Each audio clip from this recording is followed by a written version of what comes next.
So we have looked at the constitutional provisions, the legislative list, and seen that the power has divided between the federal government and the provincial government.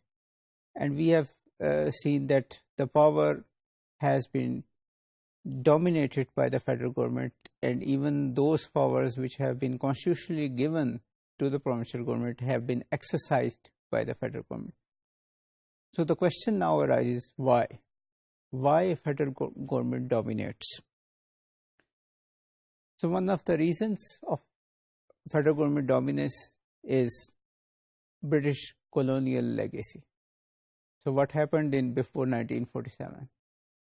Decisions were made in London most, and then there were decisions made in Delhi, and then everybody followed those decisions all over British India.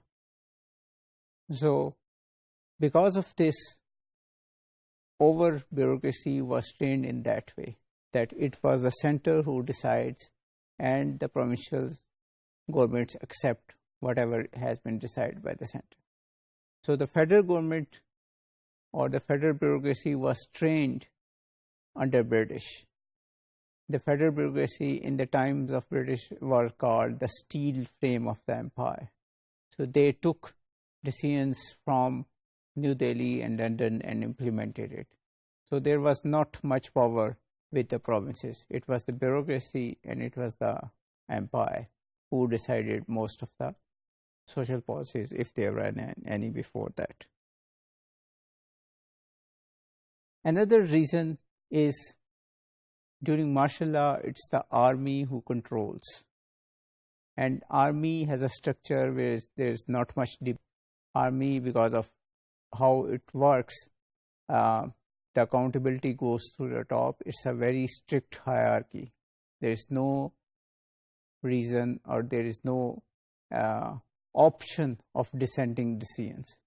So when they come to power, they also like to have that kind of structure in the civilian areas. So they want the decisions to be done in Islamabad or Rawalpindi and implemented everywhere else in the country.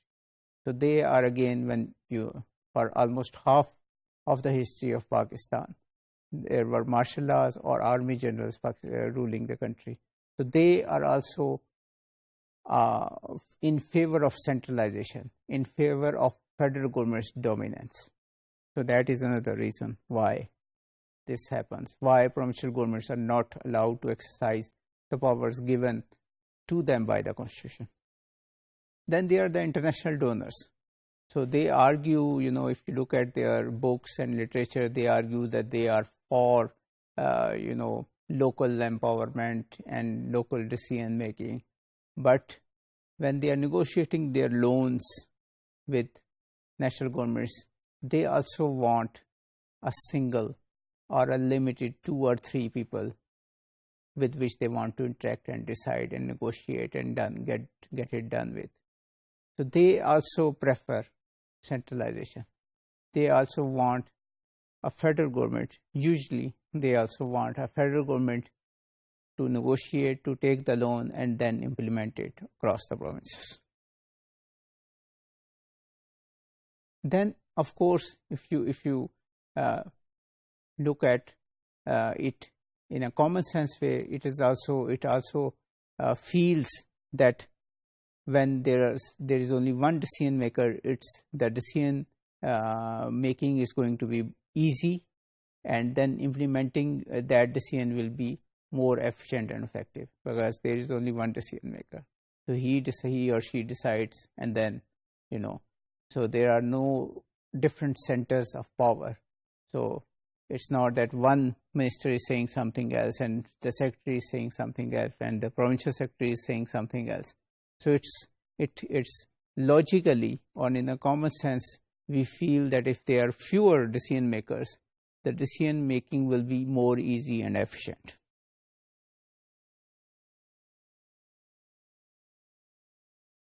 Then there is this idea that provinces or the provincial bureaucracy is incompetent and inefficient.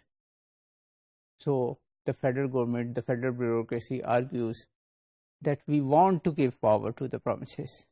We acknowledge that the Constitution gives this power to the provinces, but they can't do this work. They are incapable. They don't know how to deal with these complex areas like health and education policy and all that. So we, even when we don't like to interfere, we have to interfere because of their incompetence and inefficiency.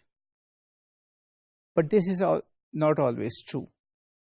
So why, for example, provincial bureaucracies are incompetent or inefficient? The reasons are they have less power. Power is concentrated in the federation. They have slow promotions, so they are not incentivized as much as the federal bureaucracy. They have low pace. So when all these things happen, most of the good people, intelligent, brilliant minds, they go to the federal service. Their first choice is federal service because they want to enjoy more power, more money, more respect, more prestige.